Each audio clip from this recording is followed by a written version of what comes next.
Bonjour, peuple de Dieu. Donc, vous savez, la vie chrétienne est une belle vie. Une vie qui peut justement, qui parfois est parsemée d'embûches, ça peut arriver. Mais le Seigneur nous dit ceci dans le livre de Marc, chapitre 10, verset 30. Il dit, il n'y a personne qui ait accepté Jésus et qui n'obtienne des maisons, une nouvelle famille, des frères, des sœurs, sans un lot de persécution. La persécution qui est là pour nous former, pour nous construire. Mais il nous dit quand même que son but à lui, c'est de nous bénir. C'est vraiment important que Dieu veut bénir son peuple. Et quand on va dans d'autres passages où on nous révèle que le Seigneur nous dit dans le livre un épître de Jean, bien-aimé, je souhaite que tu sois en bonne santé et que tu prospères à tous égards, comme prospère l'état de ton âme. Voilà. Donc on voit que la volonté parfaite de Dieu au départ, c'est de bénir son peuple. Il ne faut pas seulement voir une bénédiction matérielle, de l'argent, des maisons, non. D'abord, c'est vrai, une bénédiction, il veut vraiment que, même s'il nous bénit de manière physique, mais que spirituellement, nous soyons en bonne santé. Parce qu'il n'y a rien de pire que quelqu'un à qui on donne de l'argent, des maisons, et qui mentalement n'est pas bien dans sa tête. Donc Dieu veut qu'on prospère dans les trois parties de notre entité. Nous avons une entité qu'on appelle l'homme, mais qui est habité d'un esprit, d'une âme, et l'enveloppe charnelle qui est un corps. Et il veut que nous prospérions à tous égards, qu'on prospère l'état de notre âme, que nous soyons en bonne santé. Donc en tant que chrétien, en tant qu'enfant de Dieu, qu'est-ce que je dois faire? Je dois refuser la maladie. C'est vrai que parfois, on vous a peut-être fait des diagnostics. Nous sommes un jour amenés aussi, un jour à partir, tôt ou tard, à mourir. C'est vrai. Mais tant qu'il y a de l'espoir, tant qu'il y a la vie, il y a de l'espoir. Et tant que Dieu n'a pas décidé que c'est ta fin, ne t'auto-détruis pas toi-même. N'appelle pas la maladie, la mort sur toi. Vous savez que la seule façon de penser mal peut détruire notre perception des choses. La seule façon de penser négativement, vous polluez votre environnement. Et quand vous polluez votre environnement, vous attirez ces influences vers vous. Et on a dit plusieurs fois, si vous écoutez cette chaîne depuis un bon moment, on a dit plusieurs fois que nous ne sommes pas seulement entourés que d'êtres humains. Il y a une réalité spirituelle autour de nous. Et ça, il faut que l'être humain le comprenne. Voilà. Et cette réalité autour de nous est une réalité qui travaille autour de nous, qui perçoit nos faits et gestes. Et en fonction de nos faits et gestes, parfois nous sommes attaqués, harcelés par ces choses-là. Voilà. Il y a des gens qui vont vous dire, j'entends des voix, c'est bizarre, une voix m'a demandé de faire ça, vous allez les prendre pour des fous. Mais ce sont les réalités qui se passent.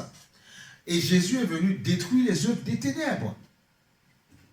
Il veut que tu prospères à tous égards, il veut que tu sois heureux, il veut que tu sois en bonne santé.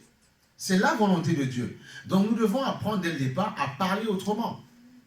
Il dit dans le livre de Josué 1, chapitre 1, verset 6, il dit ceci, médite ce livre de la loi, la parole de Dieu, jour et nuit, et ainsi tu réussiras dans tes entreprises. Donc il est vraiment important de changer notre système de pensée. Changez votre système de pensée. Pensez autrement. Si Dieu voit en vous des futurs dominateurs, des gens qui peuvent triompher à tous égards, ne pensez pas en dehors de ce que Dieu dit. Pensez comme Dieu dit. Ce qu'il dit, c'est ce qu'il s'accomplira. Ce n'est pas ce que nous disons. Parce qu'il dit, ce sont des projets de bonheur. Mais pour voir la gloire de Dieu, dans notre vie, il y a besoin qu'on s'associe à ce que Dieu dit. Si nous ne nous associons pas à ce que Dieu dit, nous ne verrons pas sa gloire. Du moins, nous aurons notre plan à nous qui va s'accomplir, mais le plan parfait de Dieu ne s'accomplira pas. Donc, quand on reçoit Christ comme Seigneur et Sauveur, ou quand on veut voir Dieu se manifester dans notre vie, première chose, nous devons apprendre à penser comme lui. Voilà pourquoi il parle du renouvellement de la pensée. Il dit, si vous m'acceptez comme Seigneur et Sauveur, il dit, soyez transformés par le renouvellement de l'intelligence. Parfois, notre intelligence a été attaquée par notre culture, par les choses qu'on nous a enseignées, quels que soient les gens qu'on a côtoyés, qui ont parfois détruit ou pollué notre système de pensée. Donc nous devons laisser Christ nous enseigner à nouveau, nous transformer à nouveau, et nous allons parler comme Christ, nous allons parler la parole de Dieu. Nous aurons la foi de Dieu, pas la foi seulement en Dieu, mais de Dieu, c'est-à-dire penser comme Dieu, vivre comme Dieu. Et c'est à ce moment-là que nous verrons sa puissance. Et nous dirons, tel il est, tel je suis. Mais c'est une chose qui s'apprend pas à pas, graduellement. on reçoit Christ, il nous donne le Saint-Esprit pour y arriver, et le Saint-Esprit va nous formater, nous faire grandir. C'est un processus, le process comme ils disent en anglais, un processus qui nous amènera où Dieu veut que nous puissions cheminer. Alléluia. Que Dieu vous bénisse et je vous souhaite une bonne soirée pour ceux qui m'écoutent le soir ou une bonne journée pour ceux qui m'écoutent dès le matin et que Dieu vous garde et qu'il vous accompagne puissamment.